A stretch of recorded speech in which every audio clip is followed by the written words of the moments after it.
We're desperately begging you to give the women a longer running, better storyline. Give them something to do. Please. Less kayfabe. MJF is going to win this thing. More chaos. Tony, I'm sorry that I thought that. All elite.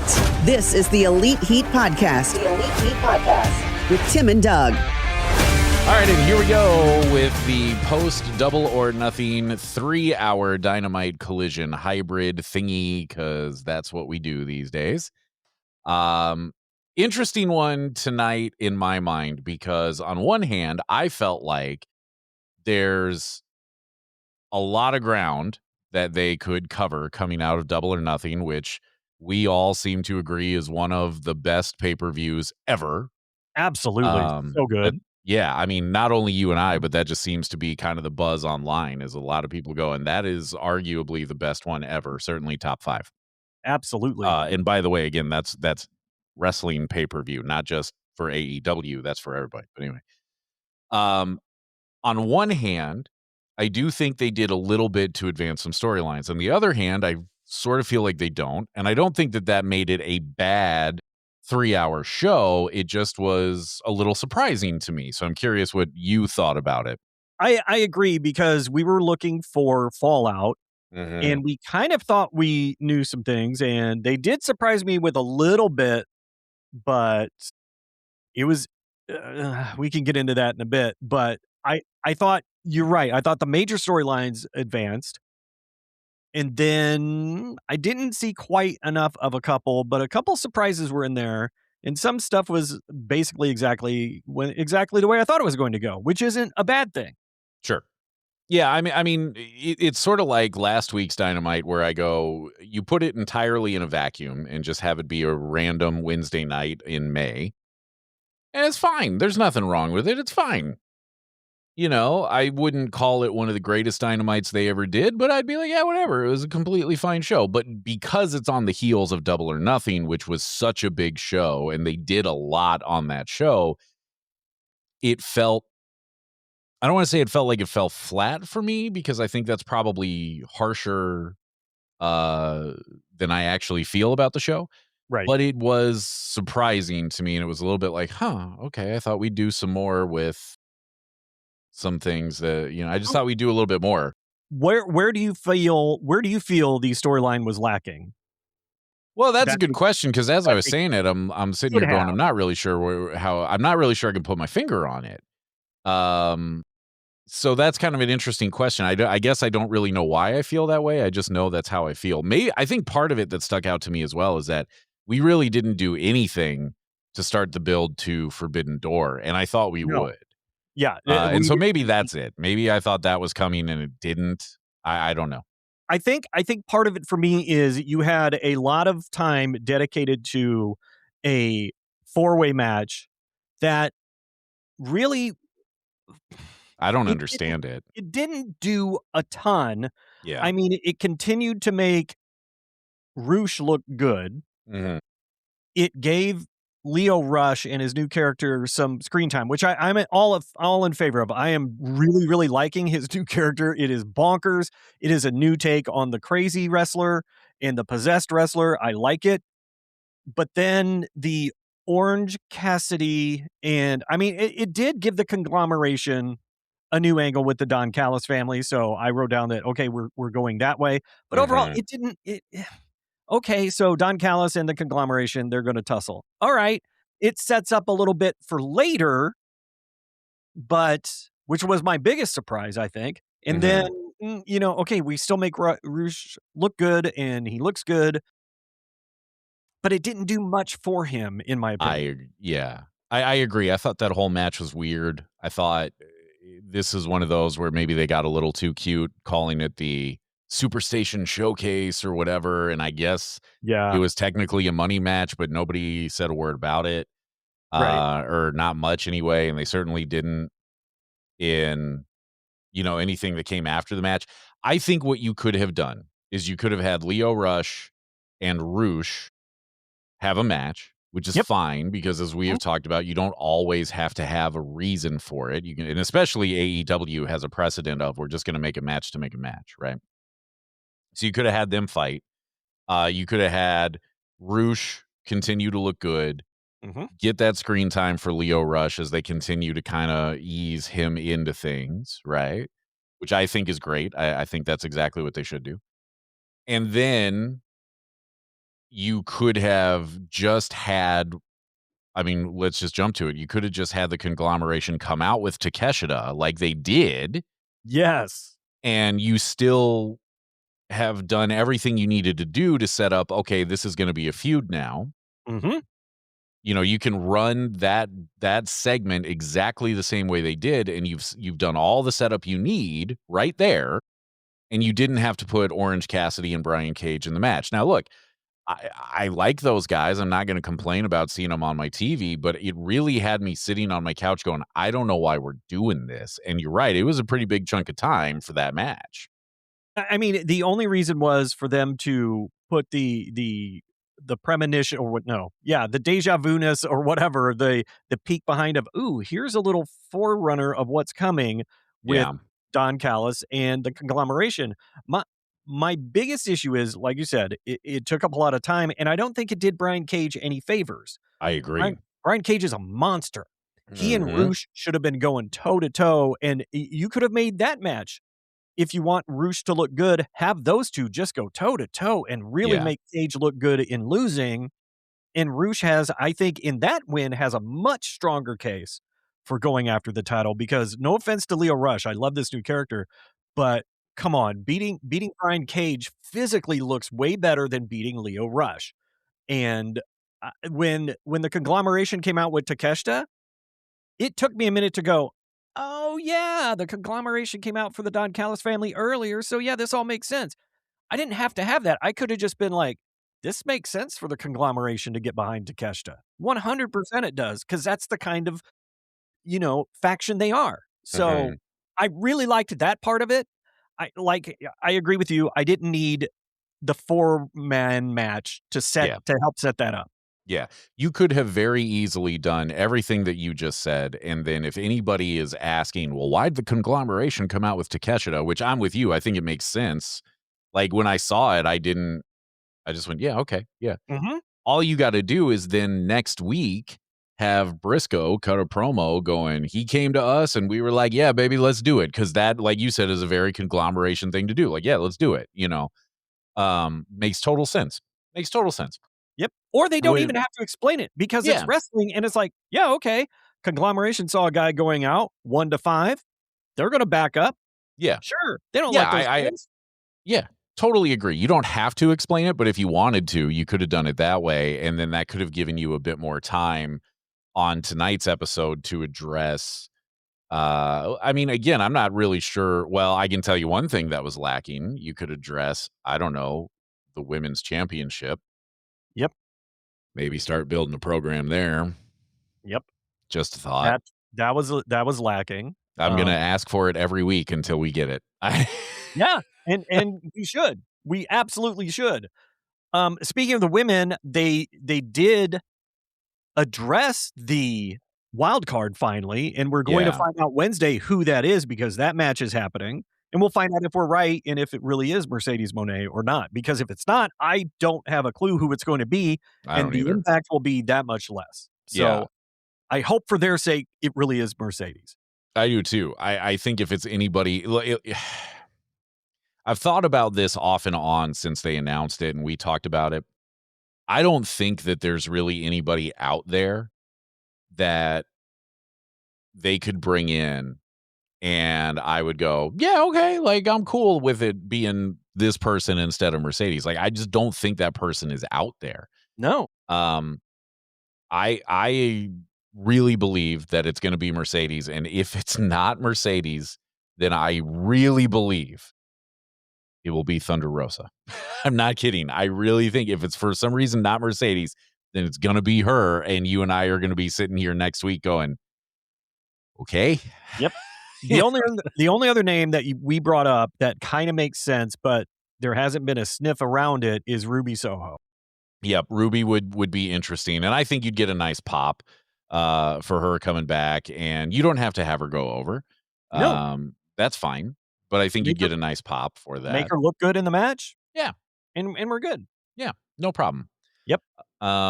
But anyway, so yeah, it was just kind of an interesting one. Like I said, I really expected some sort of build toward Forbidden Door, and we got literally zero. Now, granted, they have a month.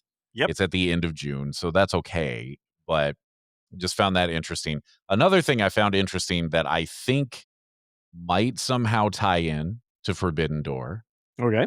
is one of the first things that we saw, which was Kenny Omega and Will Ospreay. And Yes. what was Omega wearing? Did you catch that? Uh, He's no. wearing a New Japan jacket. Yes. Now, on one hand, maybe I'm reading too much into it because certainly the man spent the bulk of his career in New Japan. He's gone back there multiple times since AEW started. I think, you talk about a guy who I don't know if New Japan Pro Wrestling has a Hall of Fame, but if they do, he's certainly a Hall of Famer for them. Better be. Yeah. I mean, a guy who was a pillar of their company for a long time. So it could just be the man's wearing some gear because it was comfortable and he likes it, right? Yep. It's Could be. no different than the t-shirt I'm wearing right now. Right. But just given that it's Forbidden Door season, it just made me wonder, is that a little seed of something? I don't know what. It just made me wonder. And that's the type of seed that would be in a Kenny Omega angle and the one that makes sense. I completely missed it. I didn't realize it was a New Japan. I thought it was a video game thing because there's a different name over here. And I was like, okay, what? I didn't pay much attention to it. I thought it was interesting that Kenny was like, hey, man, you could have come to me. And I thought that Osprey's was just like, interesting too. you haven't been here. And then it's like, he's gotcha. So what are you going to say now? And it's like, all right, let me change tack on this. It just that felt a little weird. So I think you're right. I wasn't thinking Forbidden Door angle there. I think that may be the first seed that we've seen for Forbidden Door. But if it is, it's the only one I think that got planted for that show. Absolutely. They didn't do anything else with it, which again, you've got some time. And Forbidden Door is a unique show that I think is fun. I love that they do it. But you don't necessarily have to do a ton of build to it, right? Like you can just go, hey, here's, the IWGP champion versus insert AEW person here. Here's CMLL champion versus, like you don't have to do a lot of build to it. And the hook of Forbidden Door is the uniqueness of it. Absolutely. And that's fine. Yep. But yeah, the one note I made on that segment literally was, Will makes a good point about Kenny not being there. So, it's interesting to me to see where that goes. It's interesting to me that he was wearing the jacket. Again, I might be reading too much into it, but it does feel like an Omega and AEW type of thing to do. Absolutely it does. So we'll see. Yep. We'll see about that. As far as like angles go, I think we may as well address the biggest one that everyone was waiting for. That's what I was going to say. It was Kevin Knight, and I'm so glad he came out first. Yes. And hats off to Kevin Knight because he's been decent on the mic. I don't think he's been stellar. His skills have improved. I think this was his best promo yet. I think it made all the sense in the world. It's very similar to the angle I thought he would take, which is Darby let us down. I'm done waiting. Ta-da. Yeah. We got to see Speedball come out. We got to see Kevin turn on him, clock him, a good one. It's setting up the match for next week, which I think the timing is right. I don't think they rushed it. I don't think they waited too long. I was very happy with that. One of the biggest storylines coming out of Double or Nothing. Yeah. Okay.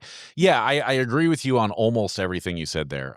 This was a big promo. There was a lot riding on it, and I thought he was pretty good. My expectation for him is relatively low because of what you said. He's not been great on the mic, so I expect that. And I thought he was pretty good. I thought in a lot of ways kind of a classic heel promo of no, you don't understand. I'm doing like I'm right. And you just don't get it sort of a thing. Right. I thought he made some sense. I really did. And that's compelling. So I think he did a good job there. I thought the stuff with him and Speedball was good. I will say later when Speedball did his little promo, which I also thought was pretty good. And he called him out. I thought, boy, I don't want to do it next week. I want them to let this Yeah. simmer a little more. Yep. And of course, we're doing it next week. So Yep. that's where I disagree with you on it just a tad of I have no problem with the timing of how they built Okay. Yeah. to those two splitting. I have no Yep. problem with that. I think all that I think they did it all really well. Really, really well. The subtle Uh-huh. stuff that they were doing with Kevin Knight, getting arrogant was really good. I Yes. just wish that we weren't doing this next week. Yes, you're absolutely right. I think they're rushing the match. I don't see unless they have plans for Jet at Forbidden Door or Right. elsewhere, or Speedball for that matter, I could maybe see that, and they wanna make sure that he's ready or done with it, but I don't see the harm. We've got a month. Let it Yeah. simmer for at least give us at least a week of Yeah. something, Yep. anything to let it simmer, to let it boil, because quite frankly, the tension between them hasn't been really there yet until tonight Yep. or Yep. Sunday. Totally agree. I think that it wasn't even Sunday because Speedball didn't come out. Right, He didn't come out at the end of the show after Kevin did what he did to just give him right. like the "What are you doing?" Mhm. It didn't start until tonight, really, and so I agree. You could take a week or 2 and let this get a little more heat on it, let it boil a little bit more, and I think that it would be I think you could do a really good build to a match, like I said, in like 2 weeks. It doesn't have to be on the pay-per-view. You could do it in 2 weeks, let them do the match, and then if you wanna have Kevin Knight defend the TNT title against somebody from New Japan or whatever the case may be, that's fine. Because like we just said, you don't need a lot of build for Forbidden Door. You can just announce the match, and it's like, "Yeah, okay, cool." Yeah. Uh Because that's what Forbidden Door is about, is unique matches you're not gonna be able to see almost anywhere else. A few storyline things will happen, but not near as many, and so we don't need that build, but we do, I think, need that tension a little bit built up between those 2. I kinda wish now, thinking back, that the timing and everything was good. I kinda wish Kevin wouldn't have clocked him tonight. I kinda wish he just woulda shouldered by him like he did and then kept walking and just been, yeah, like, showing how disappointed he was in Speedball, and then next week, they can have another confrontation or whatever, and the Jet could clock him there and be like, "You just don't understand." So, yeah, yeah. but that I is, agree. again, me nitpicking, but, Mhm. you're right, they should wait, I think, a little bit longer on this match, but we're gonna get it next week anyway, so Yeah, I mean, it's just it's an ongoing nitpick/issue, whatever you wanna call it, that I have with AEW of we're gonna make the match and we're gonna immediately do it the following week. And it's like, let some of these get some heat on them. Let it, let's build it a little bit. You don't have to stretch this to the pay-per-view, but you could stretch it 2 weeks and it'd be fine, you know. But whatever, it's gonna happen and it will, if nothing else, be interesting to see. I mean, I gotta believe Kevin Knight's going over. It'll be interesting to see how he does it.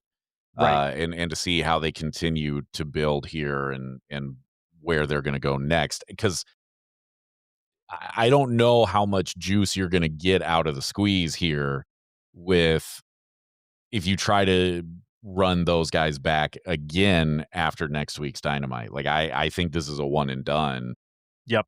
It should be. Um, I mean, yeah. it should be, and So, yeah. I'll be curious to see where it goes coming out in the match next week, but that's where I think, again, you could have taken a little bit more time with it. Um, Speaking of promos that I thought was one of the better ones from a guy who, again, my bar for him is relatively low. I thought Ricochet was pretty good tonight. Oh, yeah. Yes, he was. I liked that because, and again, I think it was because it was concise, it was short, it was to the Mhm. point, and it didn't surprise me that we're gonna see a blow off between those 2, in case you missed it, Ricochet and Jericho. That was next. I thought that promo summed it up very nicely.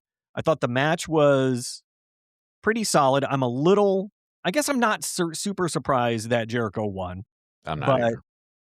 I actually, before anything happened, I literally said, "So, what's next for Jericho?" And then I said, "Oh, well, I guess Ciampa's next Yep. because Tommaso came out." Yep. And that to me made no sense. Yeah, I agree. I thought again, you put it in a vacuum, It's fine. It was a pretty good match. Whatever, right? I'm gonna nitpick a little bit here on a guy that I shouldn't be surprised, I suppose, but that was one of the uglier lion salts I've seen from Chris Jericho Yes, it at the was. end And there. Ricochet even tried to help him by Yeah, moving. he did. Did not. It didn't help them. That was tough. Yeah. Um, I thought Sunday should have been the blow off. And that was why I didn't understand. I think it was Bishop Khan that took the bullet for Ricochet. You know, on one hand, you can do it from a storyline perspective of like that's how loyal these guys are to him. Mm-hmm. I thought it should have been the blow off at Stadium Stampede. I I'm a agree. bit disappointed that they did it again tonight, and that was the blow off. I'm Here- with you on. I don't understand Ciampa then jumping Jericho.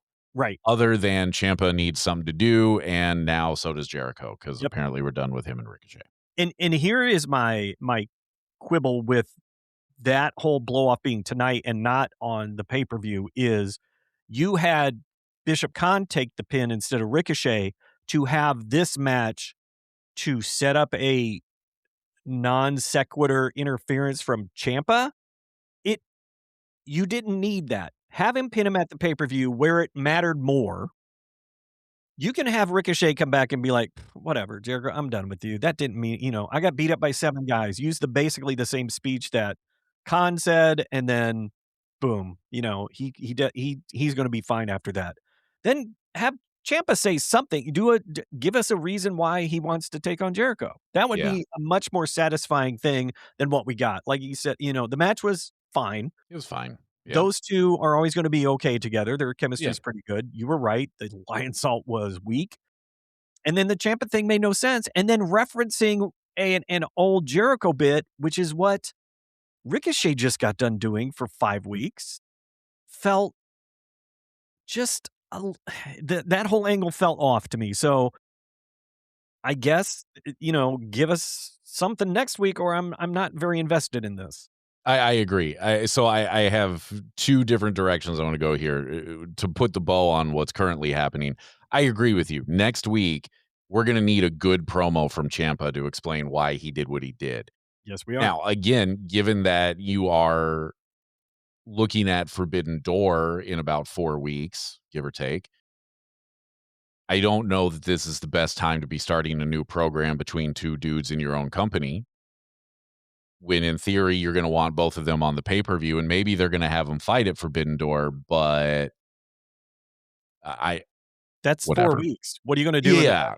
That's 4 weeks. So Right. I hope, unless this is filler to get us to a point where the one of them is going to be on Forbidden Door and we find out why in a couple of weeks, then okay. But again, I think the table setting of this could have been done better and more neatly and a little more satisfyingly. I agree. So I think between that and the 4-man match, that's why this show felt lacking, is because the Jericho thing could have been one of the bigger storylines, and it just kind of fizzled because you didn't pay it off at the pay-per-view, and you did this, and you had a weird Ciampa thing. So to me, those 2 matches, as we talk about it, those 2 things are what makes the whole feel a little less satisfying. Yeah, I don't think you're wrong on that. Yeah. Let me ask you this. So my friend Mike texted me that, oh man, Jericho did it again. He reinvented himself again. What do you think of that statement? I'll hang up and listen. I would disagree because it doesn't feel I much would too.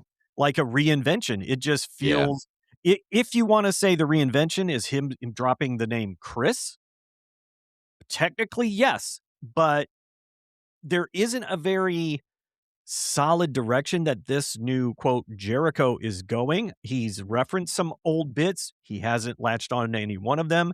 He hasn't really made a big thing about playing the hits like you had mentioned last time. Yep. So I don't think this is much of a reinvention other than a return, because that's what it feels like to me, is just more of a, okay, Jericho's back on TV, not, ooh, I like where this new Jericho is going, because I agree.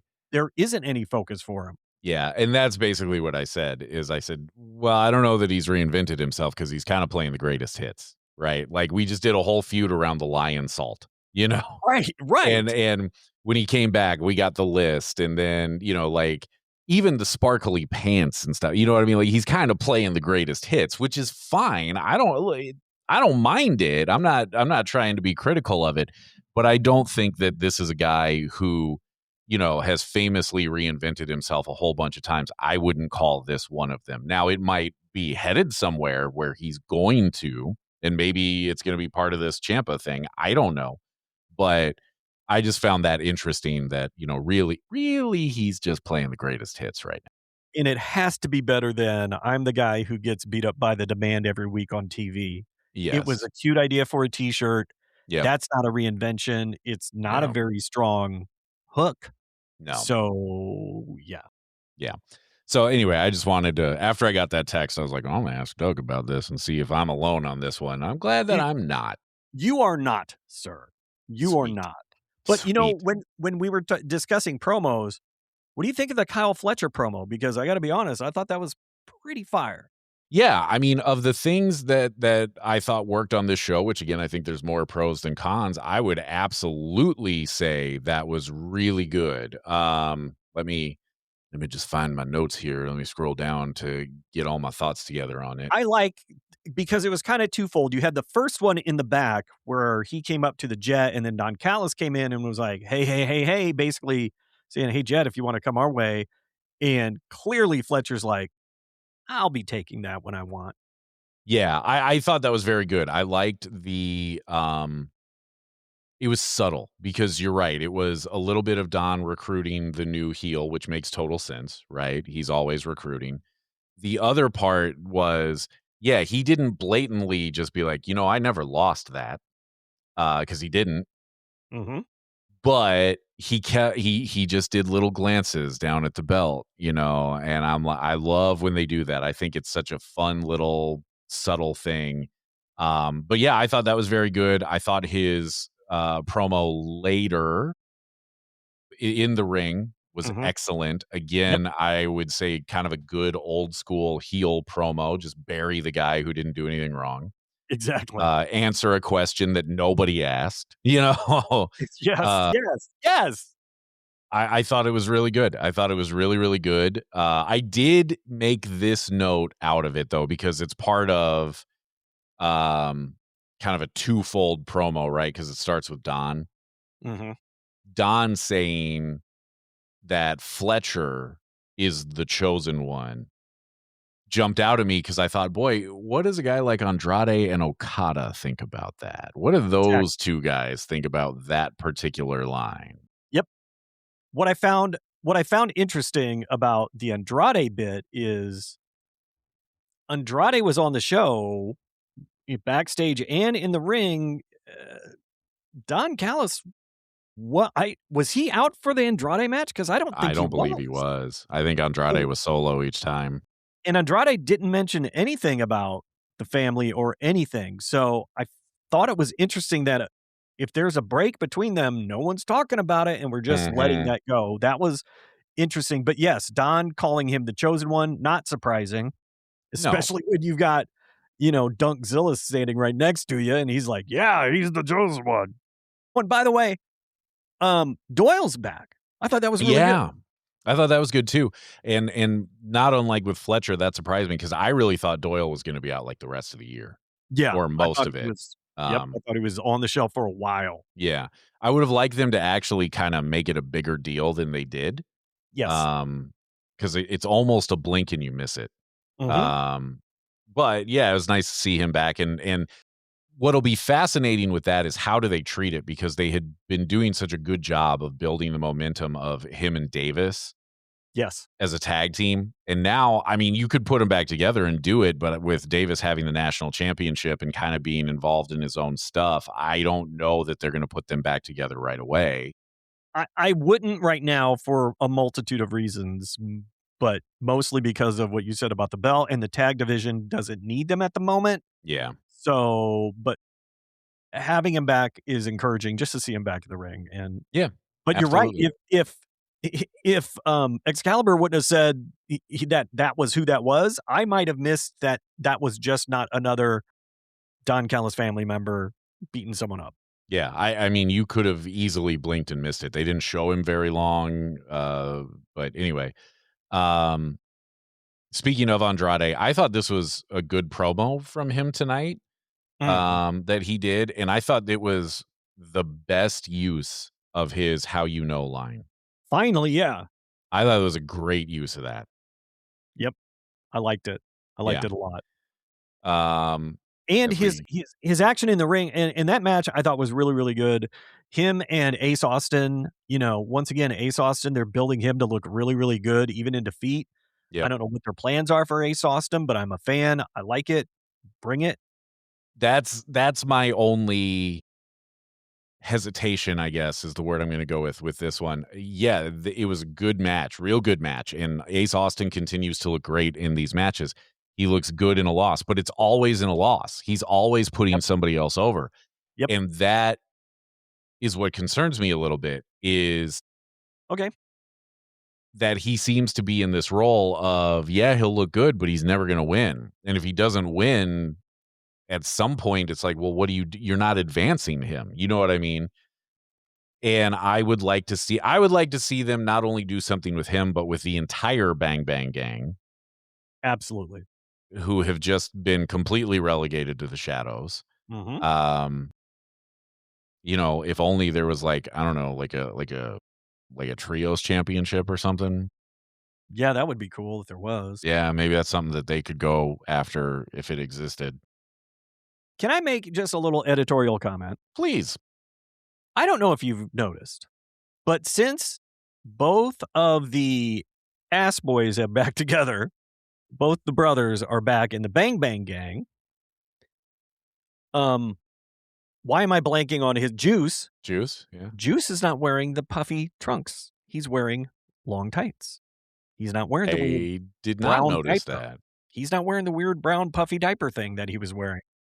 The adult Depends brown thing that he was wearing that really skeeved me out. He's wearing long pants. And I just appreciate that. So I don't know if it was some kind of protest or waiting until both the boys were back together, but I don't care what happened. I'm glad he's in actual pants now. All right. That's it. I had not noticed that. But okay. Good call, good catch, I guess. I don't know. Now I realize how much it sounds like I've been focusing on that. Juice Robinson's wears, and I don't feel good about that. But I'm glad he's changed them. I was about to say I'm a bit concerned over how really locked in you are on Juice Robinson's pants, and particularly the crotchal region of his pants. But you're breaking up. I didn't hear any of that. So let's move on to maybe one of the bigger storylines. I assume you mean the Brawling Birds? Absolutely, I do. Absolutely, I do. No, I don't mean that at all. No. I mean, of course, MJF. Yeah. Yeah, I liked it. The celebration was really fun. Him being carried to the ring on the throne was great. Yes. I'll say this. So I didn't originally make a note about this because I had every intention of skipping over it. But I was like, why did they do a random Mark Briscoe hype video? Well, we found out here. Yeah. Because Mark Briscoe came out to interrupt it to kind of call his shot. But then Roosh came out to say, no, you're going to fight me. And I'll say this, Max makes this whole thing work because, the whole premise of Max saying, I'm not going to fight Mark Briscoe because you cannot be the face of a wrestling company, basically. Right. Yep. But then saying to Roosh, however, you could, my guy, you could. So I'll fight you. I liked that. I liked that angle. And I think it's going to be very interesting if the new angle, whatever you want to call it, that Max takes is, I'm the guy protecting the company. Mm-hmm. Yeah. I'm the guy doing everything that's best for business. So it's going to be my decision on if you are the best thing for the company or not. I think that's interesting. That's a really good take. And I really liked that angle he did. However, I'm going to put a mild caveat on this because something didn't happen that I thought for sure they were setting up earlier. And that's, of all the people, Roosh has talked about maybe going for the belt. I get it. Briscoe hasn't, but it makes sense. They've got history MJF. there. I don't have any problem with Briscoe calling him out, it makes all the sense in the world. You got the upper crust guy and the chicken farmer. I get it. You have Roosh come out. Where was Andrade? Who not 20 minutes prior, maybe a little more, said, now I can focus on getting the world title. I thought for sure, okay, we've had 2 people come call their shot. We have preloaded Andrade. We've set the table for him to come out and make his call. Nowhere to be found. Yeah. I was really surprised by that. Yeah, that's a good point. Would it have confused things more? Probably. But it felt like that's the table you're setting. I don't mind Roosh going after it, but Andrade's not going to come out and say anything? Yeah, that's a good point. I didn't think about it in the moment. So you got a couple different things going on here that are potentially interesting, right? Because you've got kind of a slow boil started with Kyle Fletcher and Kevin Knight for the TNT title. Mm-hmm. I feel like it's kind of a slow boil for Andrade and MJF as well. Okay. Now, here's the part of that doesn't make a lot of sense to me. And I think you're right that like maybe bringing him out would have been too crowded, right? But you bring Briscoe out of nowhere, so now you've got kind of that boiling as well, right? So you got a couple different things on the burner here as I keep milking this analogy. But I think where it doesn't make a ton of sense to me is you can only drag out MJF and Andrade so long because, well, I guess actually, let me take that back because they announced the new pay-per-view for July. So maybe that's going to be our main event in Montreal at that pay-per-view. Possibly. Yeah. Now that I think about it, that might be where we're headed. Which makes some sense. Because obviously, first one, you're going to want to try and sell it out. And those 2 guys are pretty good headliners to do it. So maybe that's the plan there. I don't know. But you are right. In the kayfabe world you've established, Andrade called his shot and then didn't come out. And like, don't he and Roosh have history too? So I don't. More than likely. Yeah. Because that's a good point. You've been playing Andrade saying he's been waiting and waiting and waiting to get this chance. And here's an open door for him and nothing. It just was really surprising to me. Again, if you're going to help pay this off later, that's cool. But it just, the way this panned out, because it kind of left Briscoe high and dry. It's like, hey, I want my shot. No. Roosh? Yes. No. You don't leave a lot of room for Briscoe there. Yeah. So that felt weird. I agree. It would have made more sense to me to have Roosh come out and say, I want it, and him go, yeah. And then Andrade come out and go, oh, no. Yeah. I'm the guy. You want to talk about marketable? I'm El Idolo. Yeah. Now that, but you know, what do I know? I'm just an idiot. No, you're right. You're absolutely right about that. Like I said, I didn't think about it in the moment, but now that you say it, like, yeah, you're absolutely right about it. So, and you're right. I feel like all of this squeezes Briscoe out. So why have him come do that? The only thing I can think of is, so it'll be MJF and Roosh on Wednesday. MJF's going to go over. It's too bad. I love Roosh, but MJF's going to go over. Maybe Briscoe does something that he gets Max to say, fine, next week we'll do it. And then that moves Briscoe out of the way. You've eaten then 2 more weeks. You can then set up whoever MJF is going to take on at Forbidden Door. And then maybe from there it's Andrade at whatever the new pay-per-view is called in Montreal. I can't think of the name of it right now, but right. But with the Briscoe thing, since you've already made him a big part of the Takeshita Don Callis feud, you don't need him to be involved with MJF. He has stuff to do. So it made even less sense to me in that regard. Now, don't get me wrong. I will sit and watch a Briscoe MJF match for the title all day because I think that would be really entertaining. And Briscoe's not going to let us down, and neither is MJF. But to use him this way felt just forced and weird and awkward. So, okay. Yeah, no, I agree with you on that. I think you're spot on. Just trying to come up with something like old timey to say there, and I had nothing. So I think you're spot on. Anyway, you know, speaking of the Canadian pay-per-view, I think clearly they're paving the way for Cage and Cope to headline that since they're Canadian. Yeah. Oh, yeah. And I thought this was an interesting promo from them. I felt it was a little long, but okay. Yeah, it was a little long. It was sometimes you can tell with AEW when you get a segment where Tony just said to whoever's involved, "Yeah, do whatever you want. That's fine." And that's what this was. Now, And you have here's 3 what extra minutes we didn't plan, so go ahead. yeah, here's what I liked about it. There were 3 things that I really liked about it. The first was I liked that it was a fun kind of callback to the Edge and Christian days, right? Yep, Not just liked with it. the 5-second pose, which Mhm. was fun. That was super fun, them doing that.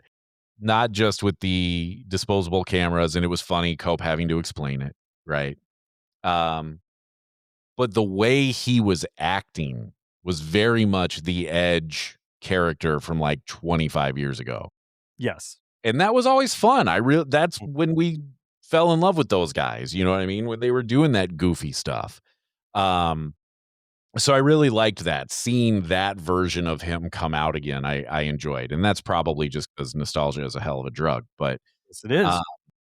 I really loved that they found a way for Christian to be both face and heel in this. Yep. Like, for him to be a face, but still be the character that he's been, like, they knocked that out of the park. That was not an easy thing to do, and man, he did it well done. Yep, because that's exactly what I was gonna say. It was nice to see Edge, we'll just call a spade, Edge kind of flashing back to the golden age, but Christian not wavering from his current character at Yeah. all. And I mean, I personally think you needed that to happen because it's so entertaining the way he does yes. it. And I loved his line, "What? I didn't sleep with any of their moms, or did I?" Yeah. Yeah, and I really liked Cope going, "I mean, the '90s were a wild time," you know? Like, Yep, yeah, exactly. it was really, really well done, and I'm really happy that Mhm. the dogs are gonna be the first challengers, I just was because I so love them. glad to see that. So glad to see Yeah. the dogs come out and do what they should have done, which is Yes. destroy somebody, and I loved it. Loved Yep. it. Yeah. I'm very, very happy about that. I still think, if they don't give us Cope and Cage versus the Young Bucks, I think we have, like, a class action lawsuit on our hands at that I point. I would agree. I would agree. But, I'm very happy to see the dogs in that spot. Very, very happy. It's gonna be a lot of fun, and anything that puts Clark Connors on my TV makes me happy. Big fan. Yeah. Those guys together are so good. Those 2, Finley and Connors, Mhm. there's something about them. You buy it. You buy the fact that those guys are vicious. You buy the fact that they can take those 2 out as viciously as they did, and it's credible, and I loved it. It's that they're the people who should have stepped up and tried to knock them down a peg. I really, really like that. Yep, I agree. So as we've been jumping around here, I'm gonna kind of put the bow on a couple other things that I thought worked because that's mostly where we've been so Mhm. far is talking about the stuff that worked. Um, Mark Davis and Jack Perry were tremendous. That's my match of the night. Okay. Okay. Um, they're great. Their chemistry together is great. I Mhm. want more of it. I'm glad that there's a lane for them to continue that story. I understand why Mark Davis went over. It's because of the history with him and Osprey. Totally get it. And let's be honest, if it wasn't clear before, I think it's clear now that this year's Owen is going to be the Will Osprey story. Oh, without a doubt. That's Yes, without a doubt. that's what it's going to be, and that's fine. Mhm. That's Yep. what it should be, quite honestly. Mhm. Really good match. Really enjoyed it. We talked about the stuff that happened after that with Fletcher and Takeshita and the conglomeration and all that. I thought Osprey did a good job of reminding us of the history of with him and Davis in his promo. Um, I liked the trios match mostly just because, oh my God, the Rascals were on TV. Yeah, that was really good. Oh, look at That that. was really good. But there's another thing I liked about it, which Now is, that was in Collision. That was before the end yeah, of it. we're into the collision part now. Before we get too far into Collision, though, I Okay. do wanna say the Ty J thing, Yeah, I was going to come cool. back to that. Okay, we can talk about that moving forward. It's the way that Yeah. we've kind of randomly gone with this one is here's the stuff that we liked, and then Forgot that's look, what we've spent a lot of time on stuff that we mostly liked, so good job again tonight to everybody involved. I thought, like I said, I thought the trios match was good. I like seeing the Rascals on TV. What I really liked about it, though, is if you didn't, go back and watch it again and pay attention to everything Pac does. Yes. The Turn's coming. It's not a turn because he's really a heel, but I think this goes one of two ways. It's either Pac splits off because he clearly is not happy about Ospreay. That's what he communicated tonight. Mm-hmm. So it's either that Pac is going to split off from the Death Riders, which I doubt, or I think what's going to happen is they're finally going to split them of probably Pac and Yuta, and I would bet Claudio, but I'm not. Either him or Garcia, or possibly both, are going to split off to be the heel Death Riders, and Moxley is going to go full face, and it's going to be him and Ospreay against the Death Riders. That's where I think we're headed with it. That's entirely possible.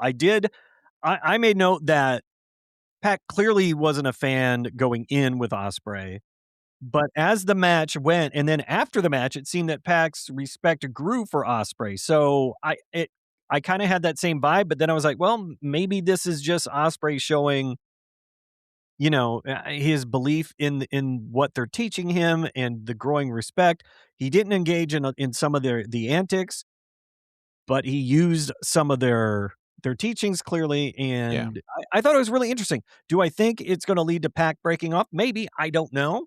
But I'd be okay with it if it does. But I still am enjoying Ospreay and how he is slowly incorporating the Death Riders thing, and even to the point where when they go to walk in, he's like, guys, my entrance is over here. Yeah. Okay. So you're not really a full Death Rider, yeah, but you're hanging out with him, and John respects you. Pac, it looks like, grudgingly respected you at the end. So okay, I'm still fine watching this one kind of simmer on the front burner. So yeah, I agree. The darker ring gear that Ospreay's wearing shows some of the influence. Like, I really like the story. It remains probably my number one storyline right now of the most interesting. Without a doubt, yes. And I'm gonna put the Philly Street fight in I mostly liked it. Okay. Liked the match. I don't understand Harley coming down. I don't either, other than they needed to remind us she's still there and she needs someone to be with right now, apparently. It didn't make a lot of sense. I honest to God, thought, oh my God, Harley's going to turn on Chris Statlander. That's what I thought too. I, without a doubt, thought that as she's getting the pin, I thought she's going to grab that kendo stick and whack her in the head. That's what I thought too. Didn't happen. No, which made it even more confusing to me. Yep. I thought it was interesting, and it felt like such a quick blow-off for these two. Because really, the full turn didn't happen until Sunday. There was a few miscues, but the full turn didn't happen, and then it's like, street fight right now. Yeah. But all respect, Statlander's a damn stud. Mm-hmm. Top to bottom, start to finish, Statlander's a stud. Taking those light tubes, man, that was crazy, that match. I liked the match. I thought it was fine. The Harley thing confused me. I thought the blow-off was a little quick. I agree. Because you can't, where are you escalating from a non-sanctioned lights out street fight? Right. And that was pistols at dawn. I don't know what you're going to do. Right. And that was part of why I was like, I'm going to kind of begrudgingly put it in my likes category, because I'm really just evaluating it purely on the match. Because I think, unfortunately, like with basically everything with the women, you can't evaluate it on storyline because there really isn't one. This is the most story they've had going with the women, arguably. But you're right, it was way too fast. And to immediately escalate to, I want the unsanctioned street fight, and you've got commentary all over this thing going, you do this when it's gotten so bad between two people that, the company can't be held responsible for it, and they don't even want the company held responsible for it. It's such a bad blood feud that they are going to tear each other apart, everything else be damned. And I'm like, when did we get to that point? Yeah, I don't know. I missed it because you get hit with one kendo stick, and now we're look, you want to do a street fight? Cool. Or you want to do a kendo stick match on a pole, whatever. That makes sense. But to have it be this hardcore blowout and blow off of the feud already, because one of the things that I mentioned on the pay-per-view when we went over it was they have focused so much more on these two than they have the world champion for the women, who, by the way, nowhere on the show tonight in a 3-hour show, not even mentioned, didn't make an appearance, not even in a package, nothing. So now you've blown off your longest, best, most intricate storyline with the women in a day. Okay, I don't get it, but I did enjoy the match. I thought Stat looked great, and I thought Shida wrestled a really good match tonight. In-ring stuff, great. This would have been a great blow-off match in a month. Yeah, I agree. This would have been a really good blow-off match at All In. Yeah. Or even at the one in July in Montreal. That would have been fine too. Yeah. Or do a Forbidden Door, technically, maybe do that, whatever, but yeah. It makes me wonder. It makes me wonder if one of them, I would assume it'd be Statlander, since she won, is going to move on to Tekla. I hope so. It would make sense. The other angle that pops in my head of why they would do a blow off this fast is that one of them's going to be the wild card in the Owen, but I think that's a mistake. I agree. It shouldn't be. Because, so what, you're putting Statlander in there or Shida? What do you do? And no sense. Well, I mean, I guess what you could do is take Statlander and now have her go after Tekla again, right? And I guess Shida could be your wild card now, because if that's what you do, then Shida's got nothing to do. But technically, I don't know, man. Put Jamie Hayter in there because it just goes back to what we've been saying for far, far too long now, which is that there is seemingly anyway no direction with the women. Nothing that they're doing makes sense, and it sucks because you watch these matches and you're like, man, they're good. Mm-hmm. They can go. They're good. They're a very talented roster. Figure out a story. Yeah. I mean, these two headlined Collision. They closed the show out. That was great. Loved it. And it didn't feel awkward or weird. Yeah. Except for the storyline angle ending too soon. So yeah, I agree. So that pretty well covers the stuff that I thought worked / was pretty good. Mm-hmm. Doesn't leave a whole lot else. I mean, we talked about Ciampa and Jericho and how that was just kind of weird, but I'm willing to see where we go with it. Yeah. There was a match that we didn't really talk about, which was Brody and Claudio. Okay. I thought it was fine. I mean, it was fine too. Yeah, it was big meaty men slapping meat, which is what it should have been. Mm-hmm. I thought it was fine. It whatever. It was fine. I wrote a bit long, but fine. Yeah. Moves Brody on in the Owen. Exactly like, I don't know. At the very beginning, before anything happened, the first note I made was, I'm calling Brody and Mark Davis moving forward.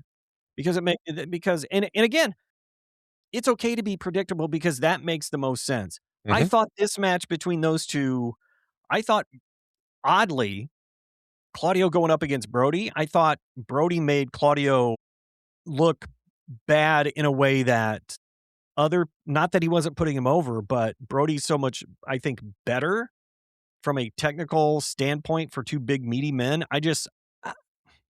To me, it showed Claudio's limitations of, remember the line you told me about someone saying, oh, great, Claudio, uppercut, giant big swing, done. Yeah. Yep. It's like, okay, you've got the uppercut. Yeah. And I really believe that is what has held him back throughout his career. And that's why, that was a guy still that when you look at him, I'm like, man, this dude has almost everything that WWE looks for in a top guy, right? Like he's got the look, he's got the athleticism, because he's clearly got the athleticism. Nobody is denying that.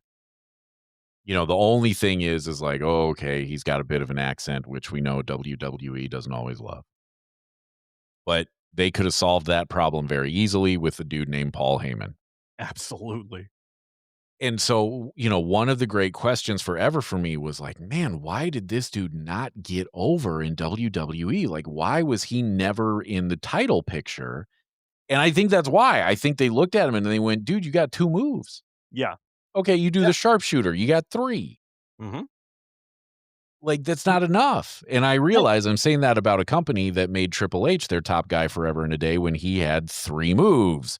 Yeah. But But he had personality, and he had that's the big personality. difference. Yeah. And I think Claudio right now is in the right spot for him, which is the big meat in the Death Riders who doesn't say much. Yeah. I don't think they should try to break him out of that, because if they do, they're gonna have to do a lot of work. I was really glad to see Brody go over. For a hot minute, I thought, "Oh my god, they're not gonna have Brody go over," and I think that's a huge mistake. But they did the right thing. Brody went over. I thought Brody looked great, and it was fine.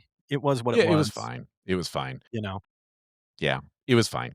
Um, the Ops promo, I felt like was solely to explain why Joe is gonna be missing for a while. Um, That, and to set up that there is going to be tension between, for sure, Bowens and Hook, and probably Bowens and Shibata and Hook. I think this is clearly Probably. Hook going to separate, and if when Joe comes back from filming, then I assume he and Hook are gonna go at it, would be my I would guess. think. I thought that's where we were going months ago or, you know, whenever Joe came back, so Same, but that was before we knew he was only coming back for a short run and gonna be gone again for months. true. Yeah. Because I think he said 3 months, right? He's out 3 months Yeah, I to think something like that, yeah. do something. Is it Twisted Metal? Are they It doing might another be, season of yeah. Twisted Metal? It might be, yeah, where Joe Um, doesn't get to talk. yeah. So, I don't know, whatever. It was what it was. Um, we kind of mentioned this. The Brawling Birds talked to Renee.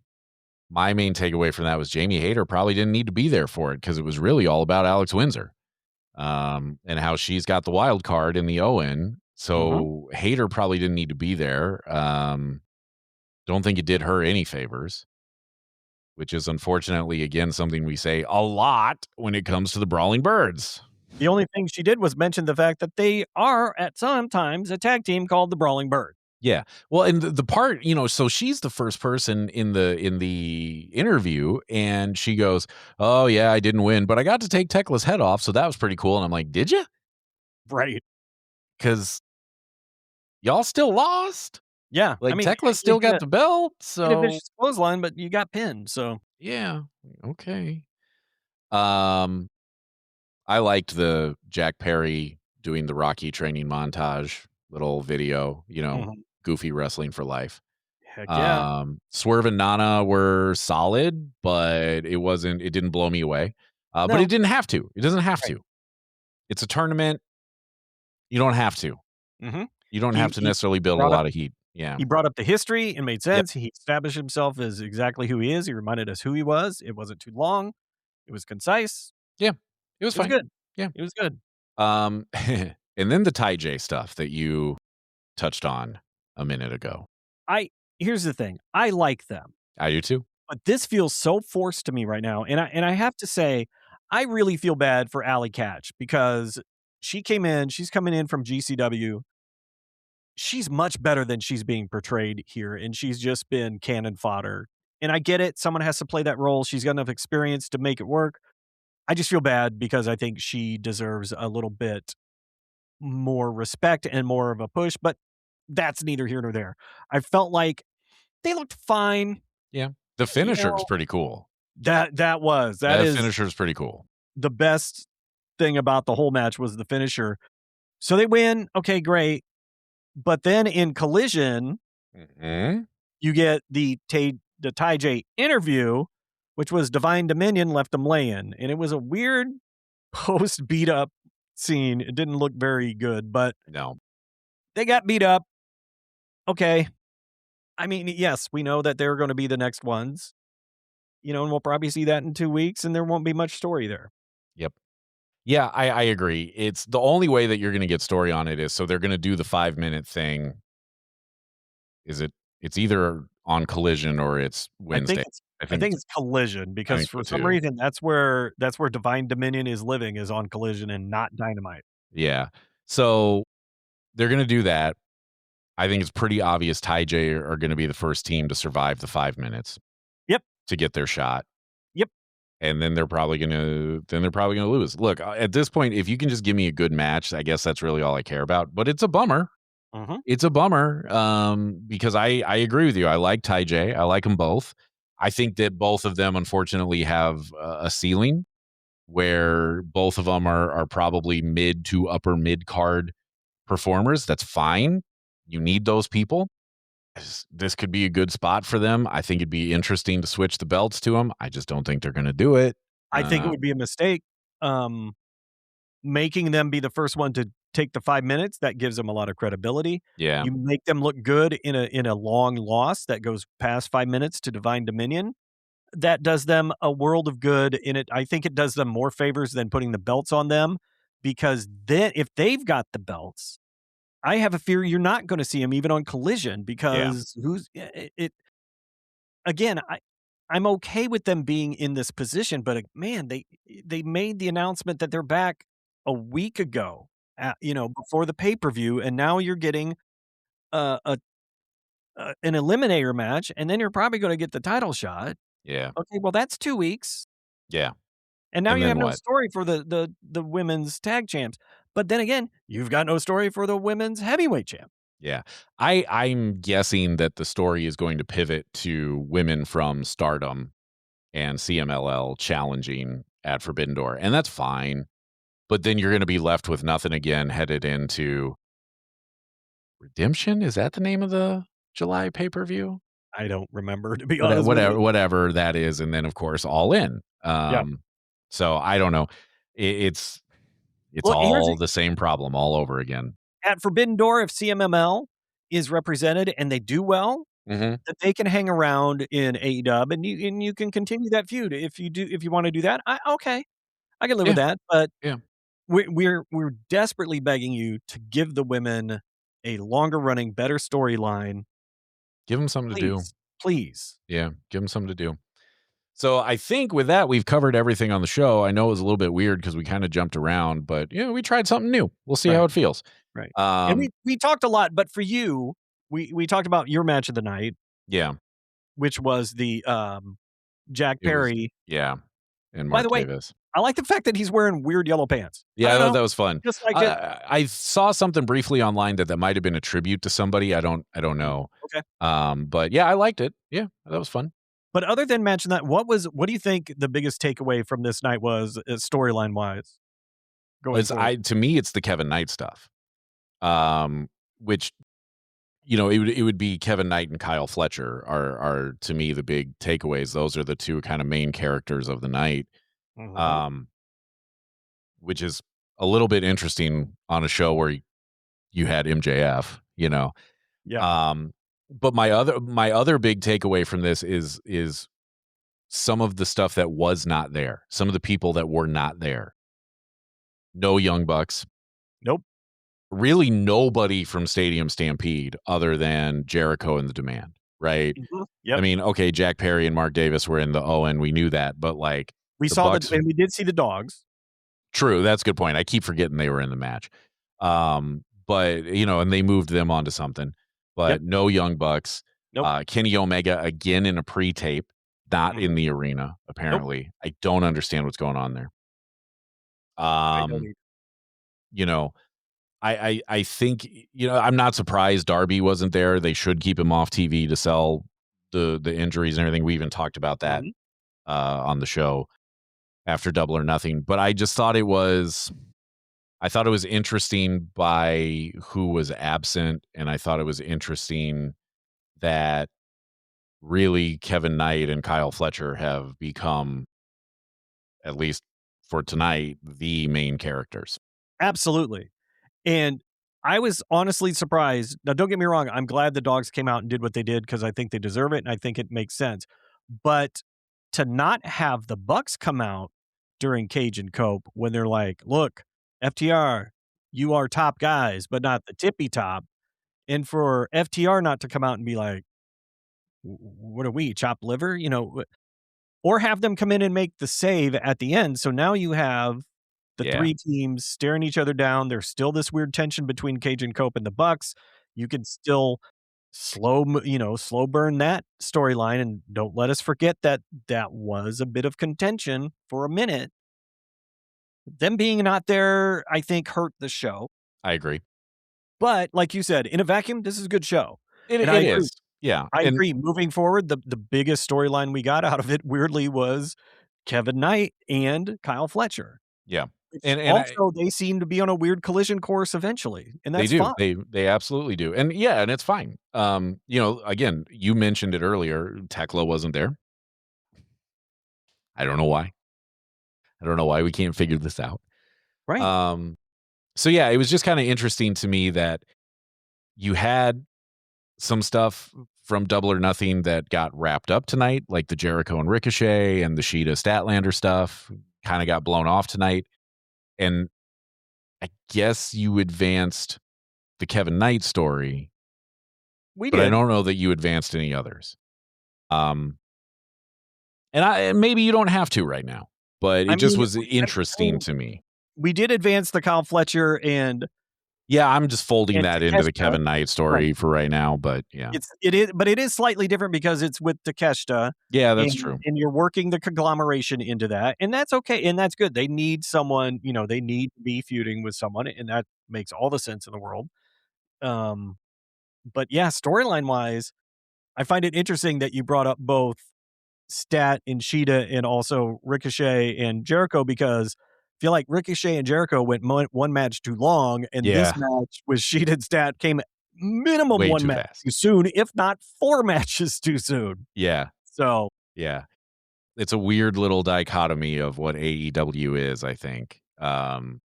But anyway, so on to next week and see what they do and see if we start any sort of build to Forbidden Door. Again, I'm not sure that it's the worst thing if they don't. I'm just very curious to see it. And don't forget, there's a live collision this Saturday too. So Yeah. there's another 2 hour or 1 hour, 2? One, I believe. We'll call it 90 minutes. Sure. Why not?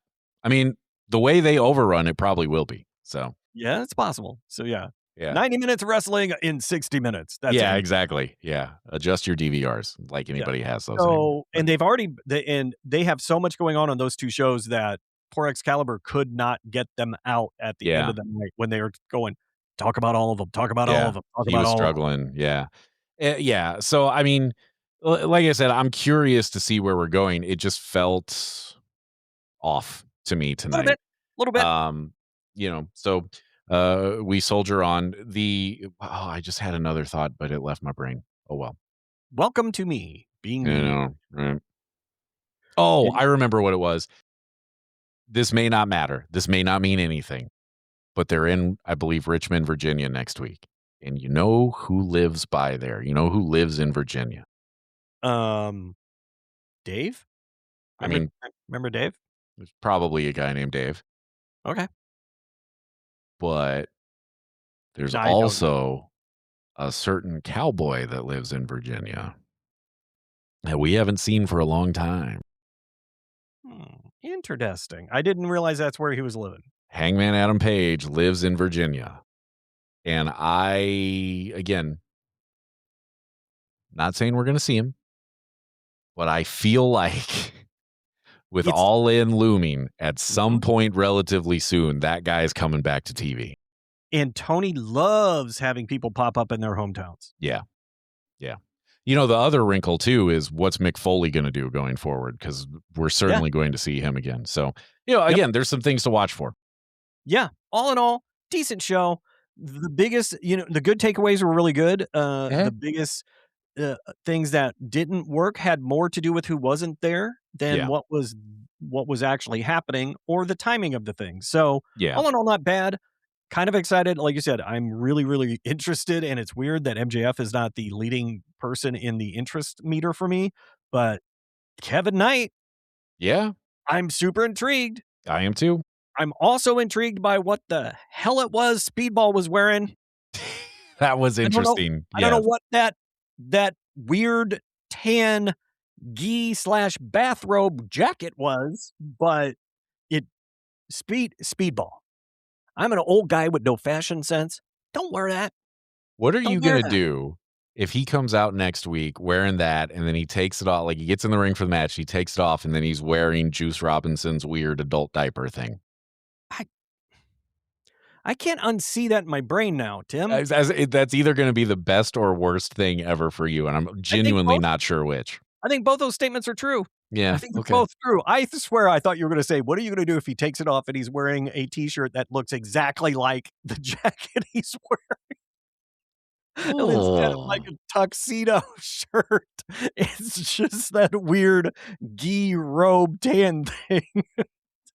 Maybe he'll pair that with Juice's weird diaper thing.